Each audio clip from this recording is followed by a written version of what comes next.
Muy bien. Estudiando la sección del día lunes, nos encontramos con estas palabras, las cuales son esclavizados a los rudimentos del mundo. ¿Qué significa esto?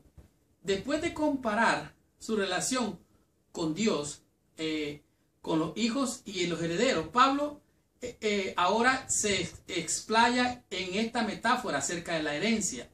Y él está diciendo, la terminología de Pablo evoca una situación en la que el dueño de una hacienda lo que hace es, después de morir, deja toda su propiedad a su hijo mayor. Pero no solamente esto, este hijo mayor, que es el mayor, todavía está menor, y como está menor, entonces ese hijo necesita de tutores, necesita de maestros, necesita de mentores, necesita de alguien que lo guíe para que él crezca y cuando sea grande reciba la herencia por completa, ahora ya adulto. Ahora, su hijo debe estar bajo supervisión de tutores, curadores, hasta alcanzar la madurez. Aunque legalmente él es el dueño de la hacienda de su padre, al ser menor, en la práctica es poco menor que un esclavo. En otras palabras, esta analogía que está usando Pablo está diciendo que este heredero está bajo mayordomo, está bajo de un pedagogo, de un maestro que administra todo, desde la finanza hasta toda la herencia, y este está a cargo de todos los asuntos. Ahora, en este día de la lección nos refiere al libro de Gálatas en el capítulo 4, del versículo del 1 al 13. Escuche lo que dice.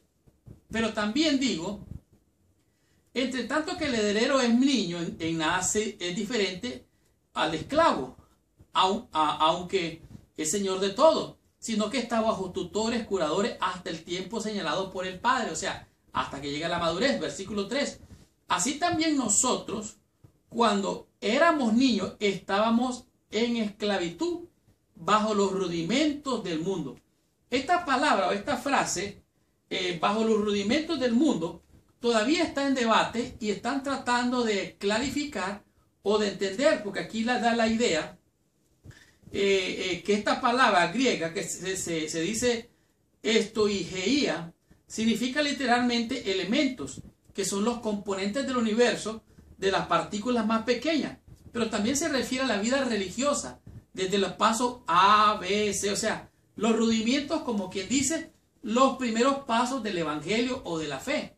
Y estos primeros pasos tienen que ver con las leyes de los ritos, las ceremonias, y esto es lo que está hablando en este día de lección. Está diciendo que es una vida religiosa y hace énfasis en cuanto a la minoría de edad, pero más que eso sugiere que aquí se está refiriendo a los principios rudimentarios de la vida religiosa.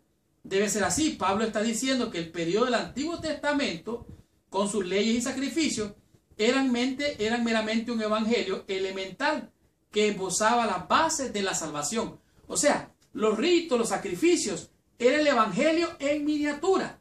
Y eso solamente era sombra de lo que había de venir. Esos machos cabrillos, esos corderos que mataban, era sombra del Cordero de Dios que quitaría el pecado del mundo.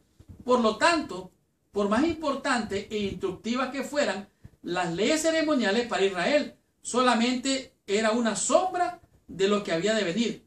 En otras palabras, habría que ajustar la vida a estas normas. Es como querer nosotros retroceder. En otras palabras, el hijo ya está grandecito, recibe la herencia porque ya creció, pero ahora ya no quiere volver a ser un niño. Es como retroceder, es como irse para atrás. Por lo tanto, esto de guardar los ritos, las ceremonias, circuncidarse, y hay que hacer esto, hay que hacer lo otro. Los que están en Cristo no tienen ninguna condenación.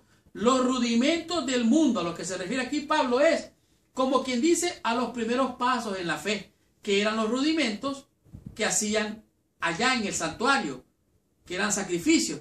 Eran solamente pedacitos de partículas de lo que había de venir. Era sombra lo que debería de ser. En otras palabras, ahora que hemos venido a la fe, somos herederos, somos hijos e hijas del Dios Todopoderoso. Dice, sugiere aquí que está refiriéndose a los principios rudimentales de la vida religiosa. Ahora entonces, si un niño ha llegado a ser adulto, ¿por qué va a querer ser niño? ¿Por qué va a querer retroceder? ¿Por qué va a querer ir hacia atrás?